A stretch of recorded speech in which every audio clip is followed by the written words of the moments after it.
¿Qué tal? Muchísimo gusto a todos los incensurados que nos siguen.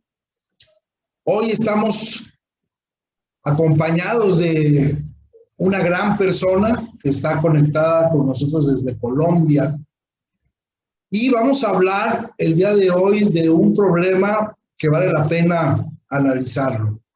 El problema es el racismo, específicamente con los afrodescendientes en Latinoamérica.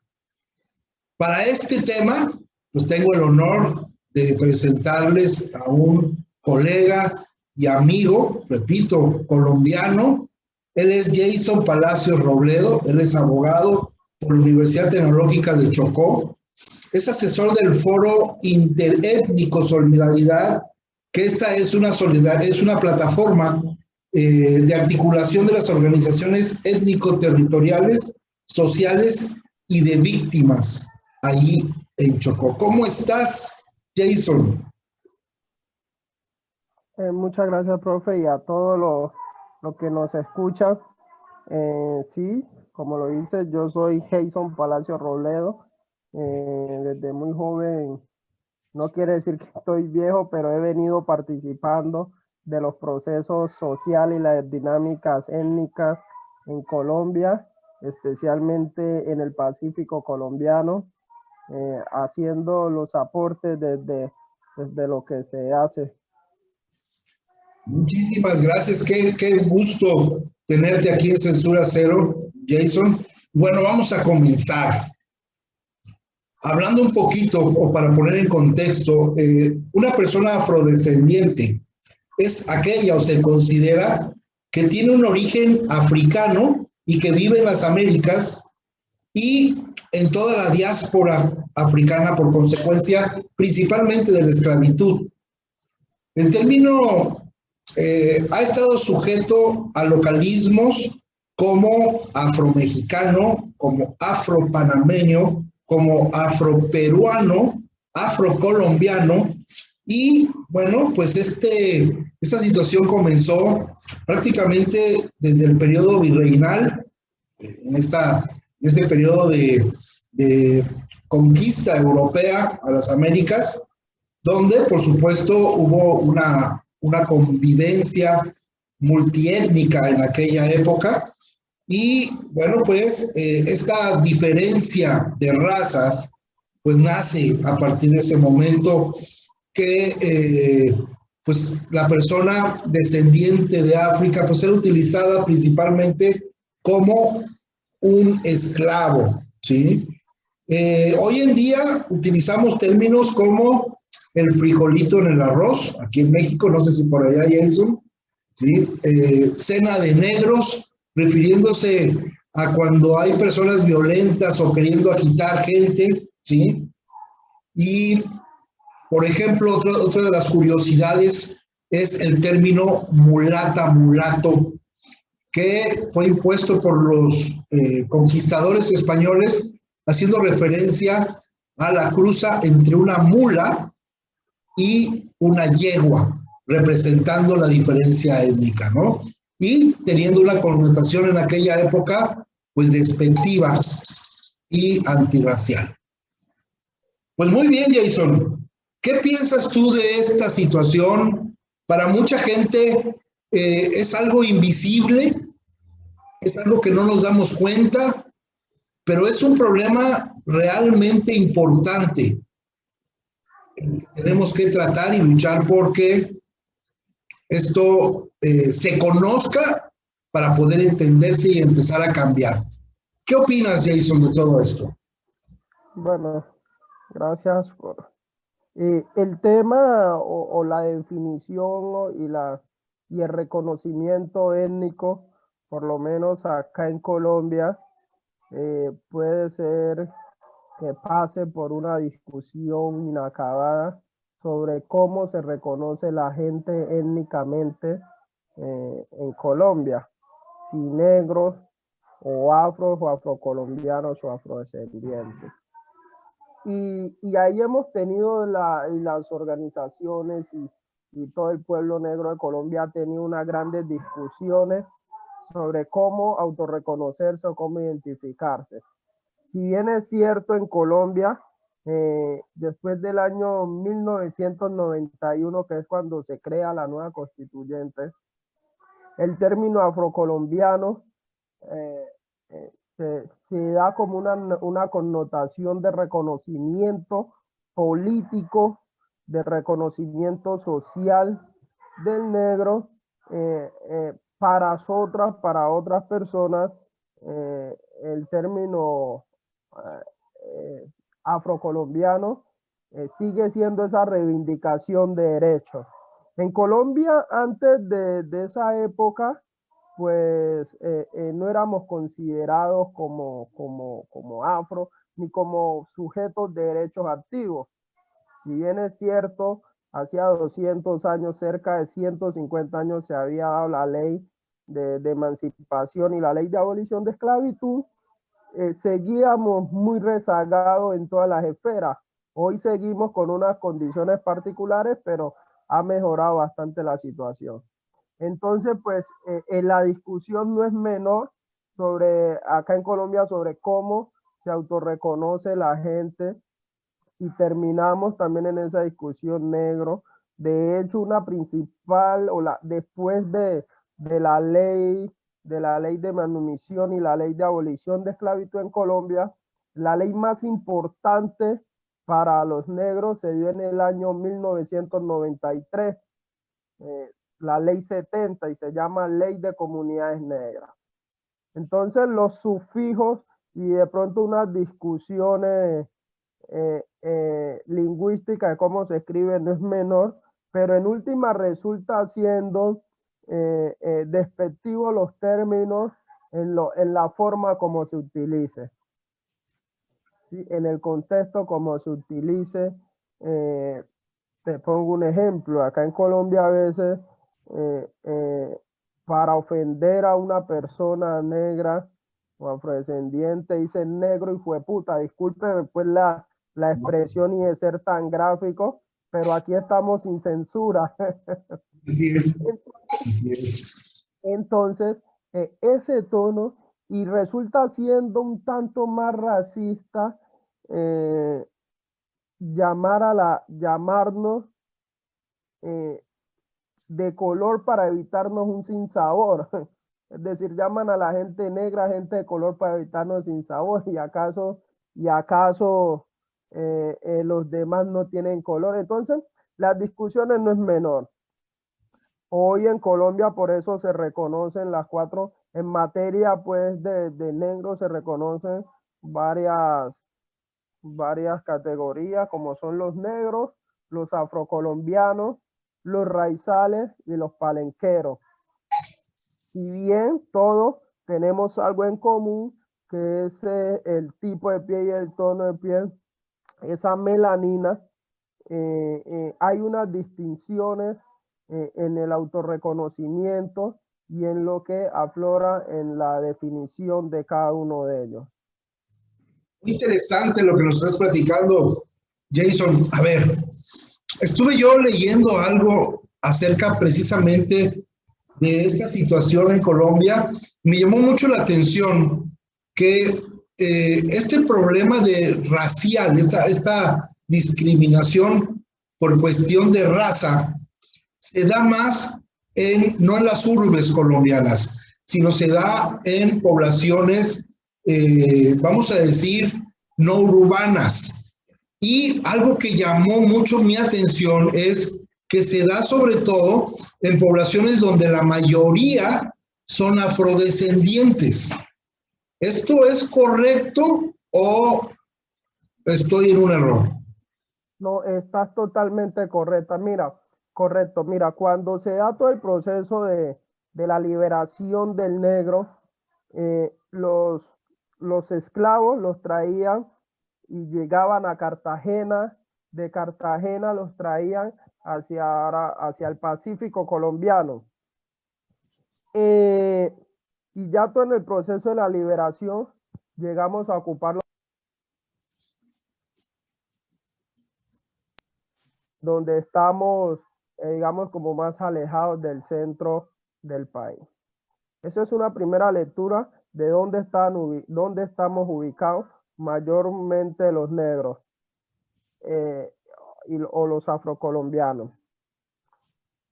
Luego de eso se empieza a tejer pues unas sociedades alrededor de esos territorios y al día de hoy a lo que yo llamo eso que tú has dicho sobre las condiciones de necesidades básicas insatisfechas es lo que yo llamo un racismo estructural. Sucede algo muy particular en Colombia, las zonas donde mayormente habita negro, por ejemplo, yo vivo en una región de Colombia, que es el Pacífico colombiano, que contempla 8 departamentos. Mi departamento se llama Chocó. Es la parte de Colombia donde proporcionalmente al número de población, más personas afrodescendientes o negros viven en el departamento. Para hacerte una gráfica numérica, el departamento del Chocó es un departamento étnico. El 93%, el 95% es étnico. Quiere decir, un 95% está compuesto por afrodescendientes o negros y un 5% está compuesto por indígenas y un 1% solo en mestizos. 94% afro, 5% indígena y un 1% en mestizos. Ya te puedes imaginar. Sí, Y claro. resulta que somos la región del país más pobre de Colombia, con la mayor necesidad de necesidades básicas insatisfechas. Igual situación pasa en los demás departamentos étnicos y del Pacífico colombiano, en el Valle del Cauca, Buenaventura, Nariño. Y eso tiene una relación directa, si bien es cierto, con el conflicto armado, también con esa discriminación estructural que parte del gobierno. Entonces, en esas regiones, es la región, por lo menos aquí de donde yo soy el Chocó, es la segunda región más biodiversa de todo el mundo. Después del Amazonas, es el segundo pulmón del mundo, es la zona del mundo donde más llueve, donde más agua tiene. Aquí en el Chocó llueve tanto, solo para darte un promedio, de los 365 días del año llueve 250 días en promedio. Dios santo. 230 es bastante, pero la gente se acostumbra a eso con él. Claro. Uno aprende a ir con él. Pero fíjate la mayor riqueza que hay, los recursos naturales. La mayor producción del oro en Colombia se encuentra en las zonas rurales de Antioquia y del departamento del Chocó, y que son Chocó y todo el Pacífico Cauca son poblaciones netamente étnicas. Entonces, en el Chocó en el 2018 fueron como 55.5 toneladas de oro que sacaron. Entonces, fíjate que hay todo una cadena, primero, de recursos naturales, segundo, de biodiversidad, y tercero, esa discriminación institucional, estructural, que los gobiernos no fijan su atención para mantener a las poblaciones en el estado de miseria y de pobreza en que se encuentran.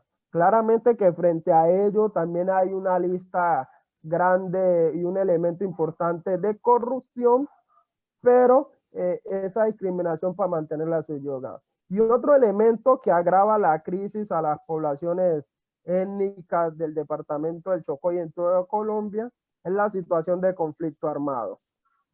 Por la selva y por las posiciones geográficas, porque fíjate otro elemento que es paradójico, por lo menos en el Chocó. Recuerda que el Chocó es la parte proporcionalmente a su población donde más personas afrodescendientes viven. El Chocó está ubicado en la mejor esquina de América. tú te miras en el mapa global, en el mapa mundi, ubicas a Colombia y en toda la esquina de Colombia está el Chocó. El único con lo bañado por los dos océanos, el Océano Pacífico y el Océano Atlántico. Limita con Panamá. Entonces tiene unas salidas al mar y de negociación, pero el conflicto armado también ha utilizado esa misma ruta y esa posición geográfica para pues el tráfico de estupefacientes y de armas.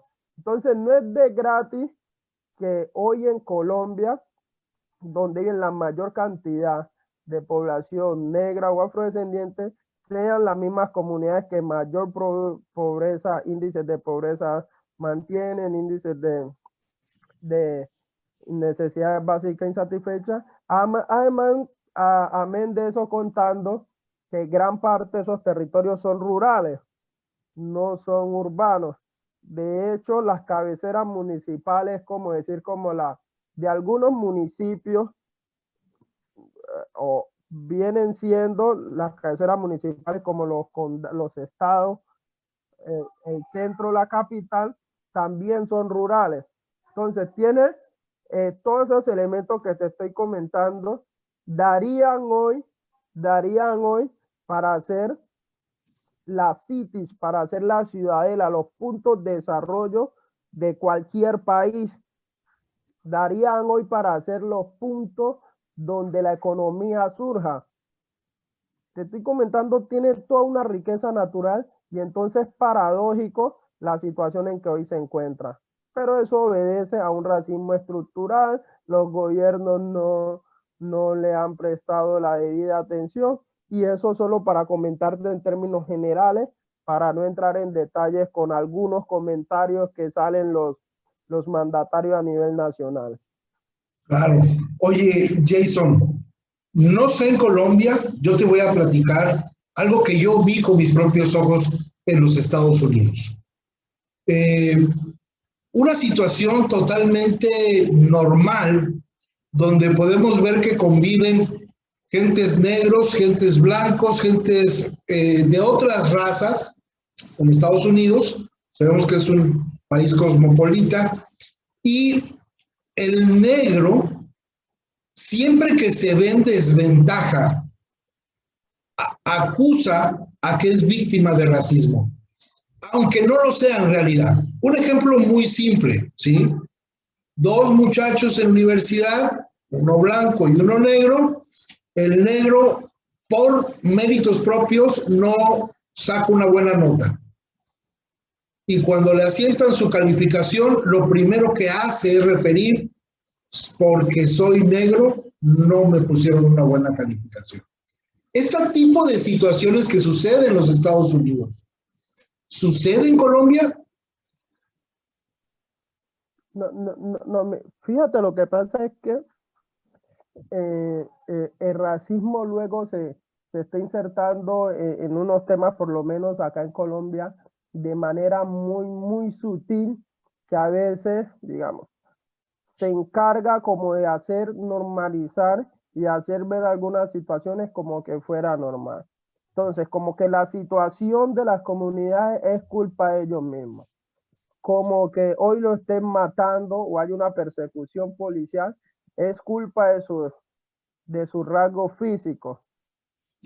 ¿Sí? Entonces, como que todo es culpa de ellos mismos. Entonces, hay unos elementos muy sutiles o una discriminación muy sutil que se va maquillando y tratando de normalizar la situación. Eh, eh, acá en Colombia, al menos no es esa situación como la que tú estás exponiendo. Casi siempre cuando se han denunciado y se han visto estos casos de abuso policial, de discriminación flagrante, de abandono, de humillación solo por el color de la piel, casi siempre tienen sus acederos y no es que los pueblos negros acá se sientan siempre menos válidos, empezando por un elemento importante, porque gran parte hoy, acá en Colombia, todo ha tenido que ser luchado y más para los negros, todo lo que tenemos hoy ha sido a través de la movilización social, nos ha tocado luchar eso. Entonces hay un sentimiento de que lo que nosotros tenemos y lo que nosotros estamos logrando tiene que ser a través de esa lucha. Entonces no sentirnos los de menos, pero sí ir empujando y no hacernos las víctimas.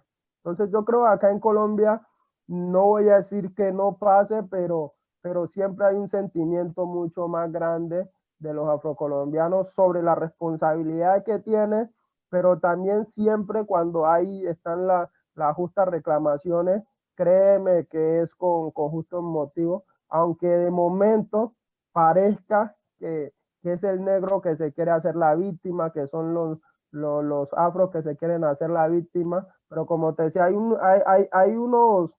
un racismo que ya se está metiendo muy disimulado, inclusive en el discurso del propio gobierno. Oye, Jason, ¿qué estás haciendo? Tú como afrocolombiano, como orgulloso afrocolombiano, todo un ejemplo, no solamente para la gente de negra, sino para cualquier joven. ¿Qué estás haciendo para luchar contra esto? Mira, déjame contarte primero, para entender un poco la dinámica de los pueblos negros en Colombia. Habría que contarte un poquito de historia sobre lo que pasa. Hoy, los derechos adquiridos del pueblo negro son producto precisamente de la inspiración de nuestros compañeros y hermanos en Haití, de nuestros hermanos en Jamaica, de la lucha que han dado nuestros compañeros en Estados Unidos, nuestros ancestros y ancestras que llegaron aquí esclavizados. Entonces, Colombia en el 91, como te decía, empezó esa movilización en la nueva constituyente. Entonces tuvo que haber una movilización muy grande de todo el pueblo negro de Colombia para que lo reconociera como sujeto político de la nación. De ahí, en el año 93, 2 años después, se crea la Ley 70 o Ley de Comunidades Negras, que contempla varios elementos importantes, y por eso yo ahora rato te decía que después de la ley de abolición de la esclavitud es el referente normativo más importante que tiene los negros de Colombia, y es, primero, reconoce la propiedad y la ancestralidad de los territorios. Para los negros en Colombia, vivir sin territorio sería algo impensable. Es decir, acá la tierra no tiene un valor como lo tienen, ni siquiera tiene un valor comercial como lo tienen en otras partes del país o en cualquier otra parte del mundo. Porque es ahí en el territorio donde se desarrolla la cultura, donde se desarrollan los saberes, donde se desarrolla la tradicionalidad, donde la gente consigue todo para sobrevivir. Entonces, eso es un primer elemento. Se reconoció la propiedad colectiva. Segundo, se reconoce unas posibilidades políticas y de participación del pueblo negro, ¿sí? Se reconoce, segundo, tercero, y se le busca brindar las garantías para el acceso a la educación a la gente, a las comunidades negras. Porque recordemos, y todavía seguimos con ese deshonroso número, y es triste aún decirlo, solo 1 de cada 10 estudiantes afrocolombianos logra llegar a la universidad, colocándotelo en cifras bajas. Eso dice mucho, y por eso también la condición hoy en que estamos. Y no llega, no es porque no quiera, sino porque no tiene esas condiciones para llegar a la universidad. Y de ahí, si te cuento, en los cargos y posiciones de poder, en los cargos de toma de decisiones, pues la situación es diferente, ¿sí? De ahí que solo en el gobierno nacional, de 15, 16 ministros, podamos decir que solo hay un solo ministro negro o negra, ya eso nos deja mucho que decir cómo estamos. Y eso que venimos avanzando.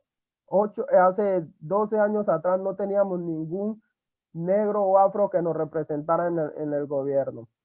Entonces se dan esas posibilidades a partir de esa ley. pero también la ley reconoce uno de los principales elementos identitarios de la cultura y de las comunidades negras, que es la justicia propia ancestral.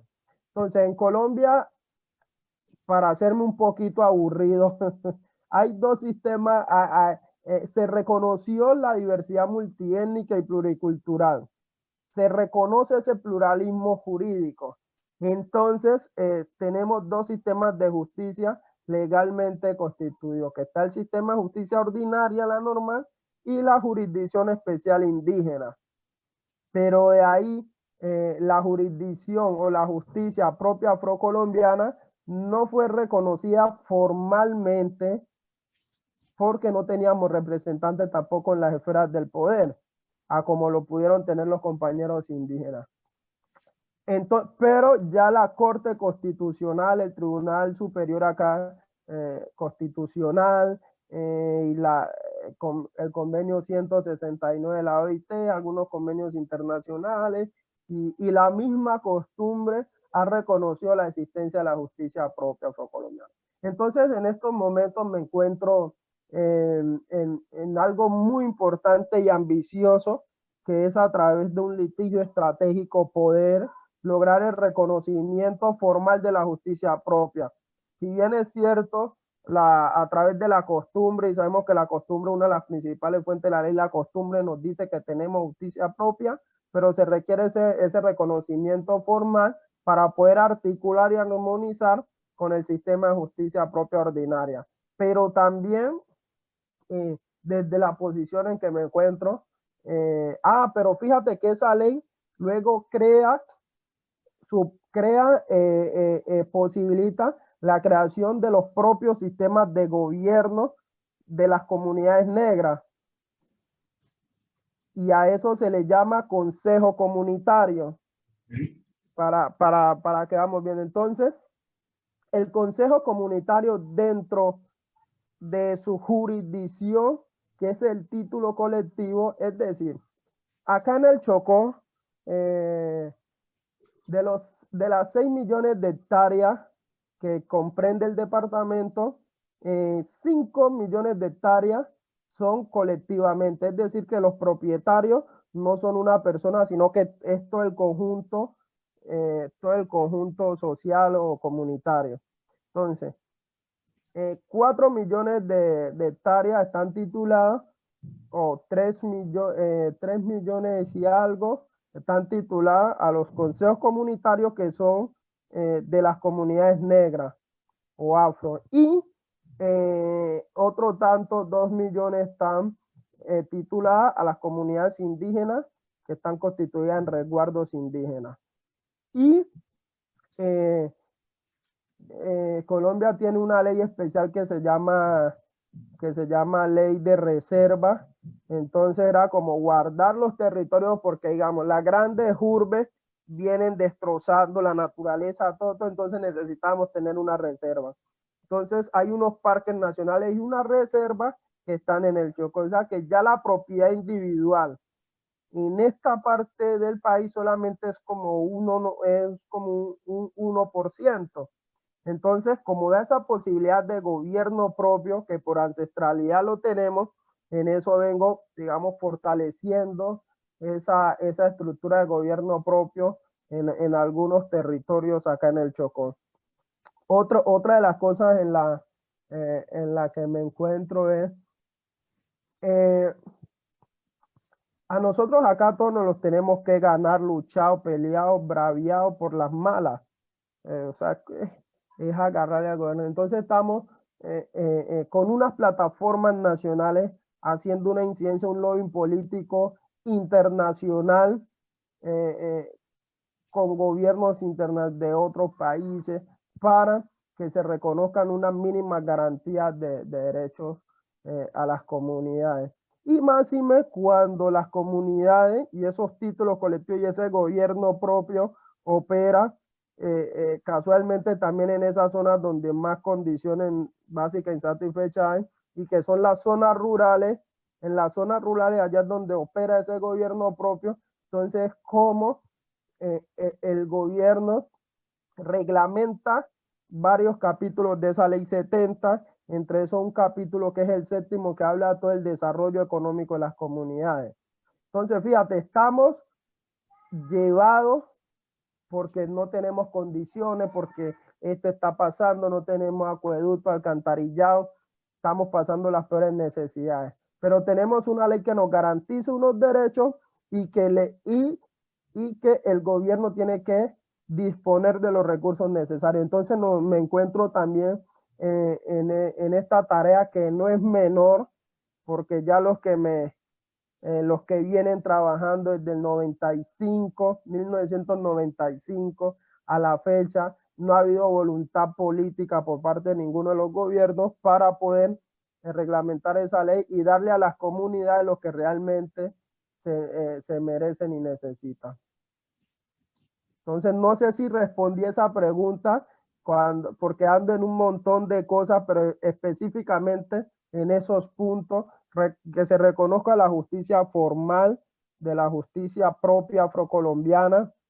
2, las garantías de derecho a las comunidades étnicas. 3, impulsar unos acuerdos humanitarios, porque también estas comunidades donde se asientan los actores armados ilegales, y ahora que con todo este tema del narcotráfico, con nuevos carteles, después de un proceso de paz en Colombia, no sé, este gobierno no lo está cumpliendo esos acuerdos. Entonces el posconflicto ha generado una nueva dinámica en el territorio y pues lógicamente hay que buscar esos alivios humanitarios, y pues desde la organización y desde todo el movimiento étnico estamos luchando para que se logren esos alivios humanitarios. Muchas gracias, Jason. Bueno, pues quiero anunciarles que Jason Palacios, estará con nosotros el próximo jueves a las 7 de la noche en Censura Cero, acompañado de otras personas, también luchadores, una persona de Perú, una persona de México, y vamos a tratar de entender este problema para poder buscar soluciones. Muchísimas gracias, Jason. Te agradezco tu tiempo y te espero el jueves para seguir hablando de esto. Y aquí estaré. Ha sido un placer, hombre, estar aquí con usted y compartir parte de esta experiencia, y sé que de pronto desde acá de Colombia explicar temas de racismo sin explicar parte de ese contexto que medio traté de explicar, podía ser un poco complejo, más para usted entenderlo que para mí explicarlo, más para mí explicarlo que para usted entenderlo. Muchísimas gracias, Jason. Bueno, pues esto fue la entrevista. Yo soy Luis Miguel Pérez Duarte y esto es Censura Cero. Muchísimas gracias. Hasta luego.